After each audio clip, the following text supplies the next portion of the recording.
Good morning, ladies and gentlemen. The Redevelopment Agency meeting of May the 5th, 2010 is called to order. This meeting has been properly noticed and posted in compliance with the open meeting law. These proceedings are being presented live on KCLV Cable Channel 2 and are closed captioned for our hearing-impaired viewers.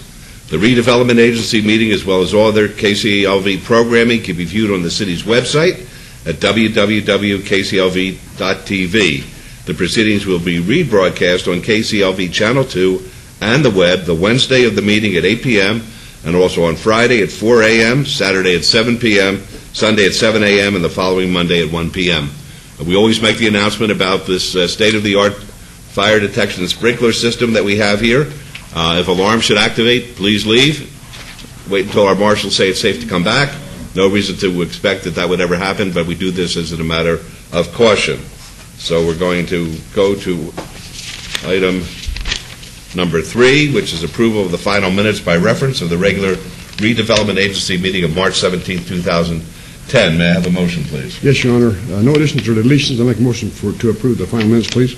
Okay, thank you. Let's vote on that, please. Post.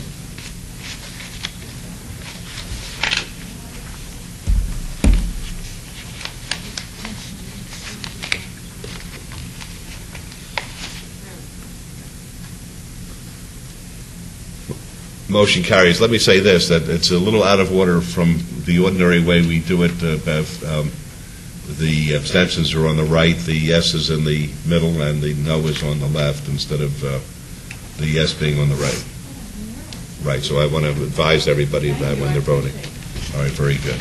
Item number 4 is RA 6, 2010, discussion and possible action regarding a resolution finding the project proposed by the Commercial Visual Improvement Program, the CVIP agreement between the City of Las Vegas Redevelopment Agency, the RDA, and DCAR Enterprises, LLC, the CVIP applicant, located at 1205 South Las Vegas Boulevard, to be in compliance with and in furtherance of the goals and objectives of the redevelopment plan, and authorizing the execution of the CVIP agreement by the RDA.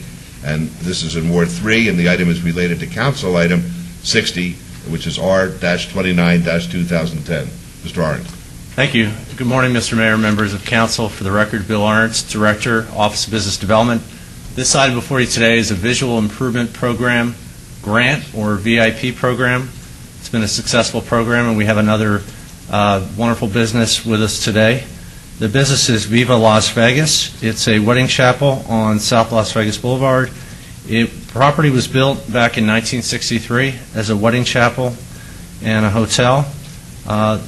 Project also is near 5 approved and completed VIP projects. So we're getting a lot of bang for our buck and trying to package a lot of our projects, making sure our downtown looks nice and encouraging property owners to invest in their property. Approximately $200,000 is going to be spent to renovate the exterior of the property. This includes LED signage, repair the front driveway and parking lot, repair the repaint the chapel exterior, landscaping, repair and repaint the iron fence, and then curbs and fire lanes. The property is located on Las Vegas Boulevard, and because of that, it's in our scenic byway, so there is a neon signage requirement, and the property owner is going to be meeting that. It also is located in our Centennial Plan. I have on the overhead aerial showing the location of the property on South Las Vegas Boulevard, and then I have some before and after photos that I'll also put up on the aerial. And while I put those on the aerial, I'd like to introduce the representative of the property owner, Ron Dakar. Good morning, Mr. Mayor. Good morning, Council.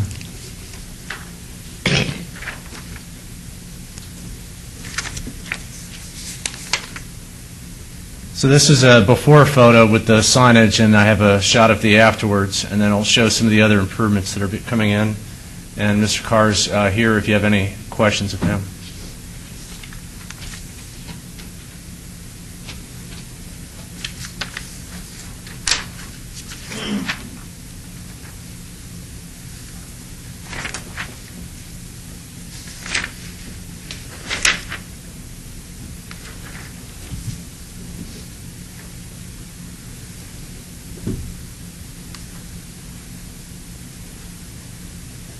I like that photo there. So these are the before photos. I kind of didn't really go in really good sequence of all before and then after. Kind of went in a random order. But you can see some of the repairs that are needed, and the property owner, again, is investing nearly $200,000 of their own capital to bring the property back in better condition, and we think it's a great asset for downtown. Yes, sir. I'd be happy to hear from you. I would just appreciate if the council would approve any funds available. We are putting in a light-up marquee, which we will be able to put great advertisement to kind of bring back business to the area that I'm in, and we'll also be able to actually stream some live weddings up on the television screen, so people will actually be able to see what takes place down in our area of town. All right, thank you. Are there any questions of the gentleman? Okay, if not, Mayor Pro Tem. Yes, Your Honor, I move to follow staff's recommendation for approval of this item, please, with all conditions. Thank you. Let's vote, please. Opposed? Motion carries. Good luck to you. Great. Thank you very much. You're welcome. Item number 5 is discussion and possible action regarding an interlocal agreement between the City of Las Vegas Redevelopment Agency and the City of Las Vegas to provide funding for the operations and maintenance of the Reed Whipple Cultural Center located at 821 North Las Vegas Boulevard.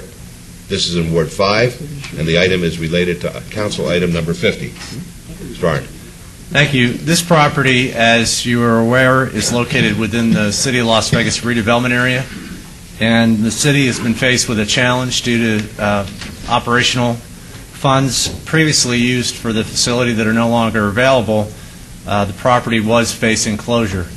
Rather than let the property go dark for a year, staff felt that it was in the best interest of both the city and the redevelopment agency to try to keep the property open for a year, specifically for the Las Vegas Youth Orchestra, which plays at the Reed Whipple Cultural Center, as well as the Rainbow Company.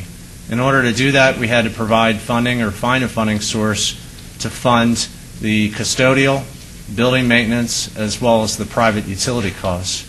And we had sufficient funds for next fiscal year 11, to fund those three costs, and they cost in the amount of $372,695.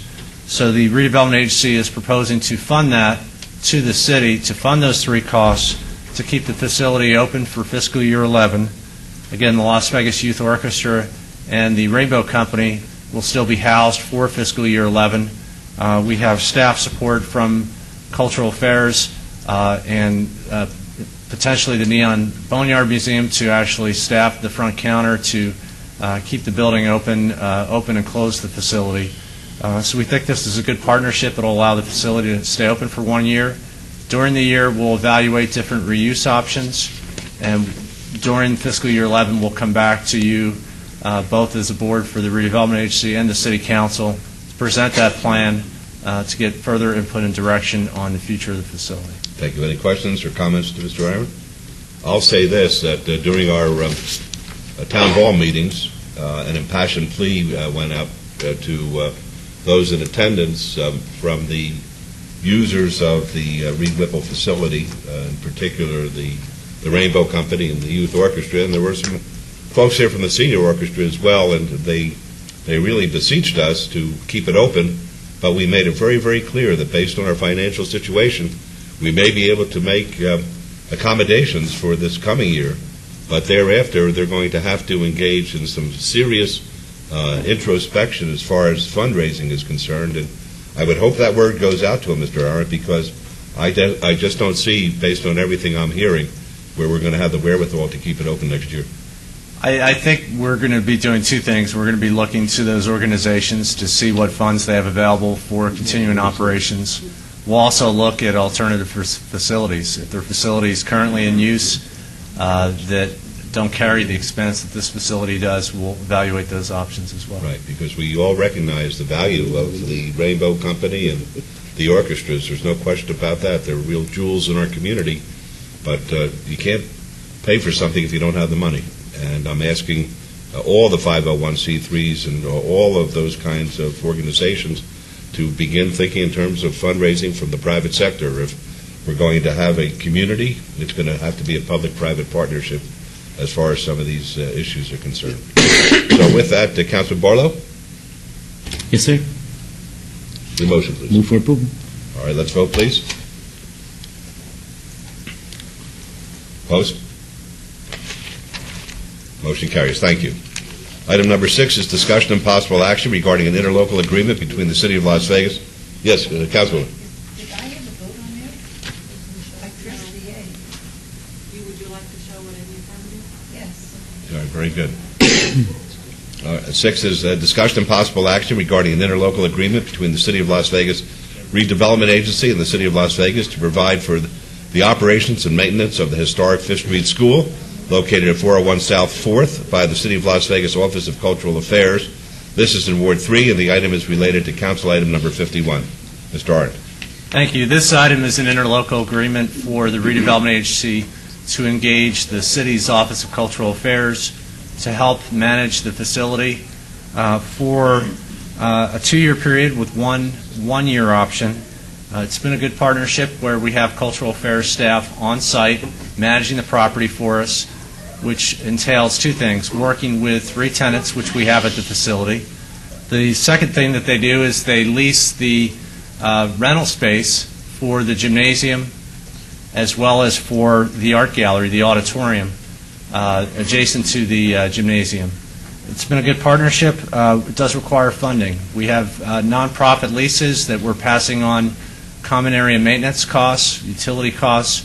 We're not passing on the full cost of operating the facility, which includes the gym and the art gallery space. So because of that, we're budgeting for total expenses for fiscal year 11 in the amount of $419,029. This will be offset by CAM charges from the 3 tenants, as well as being offset by revenue from the gym space as well as the art gallery. But we do need to appropriate funds to cover those total expenses. We're excited about the facility. It's a great facility. If those in the community have not seen the facility at the Fifth Street School, located on 4th and Clark, I'd encourage everyone in the community to drop by the facility. It's a wonderful facility for booking events, and encourage the community to take a look at it for their next event. Thank you. Any comments or questions? Once again, I'll reiterate my statement. Everybody has to start thinking differently as far as the use of these public facilities. We're going to be looking to them for assistance as far as the finances are concerned, and there just can't be any more free lunches. It's reached that point. So with that, Mayor Pro Tem. Yes, I'll make a motion to follow staff's recommendation for approval of this item with all conditions, please. Thank you. Let's vote, please. Opposed?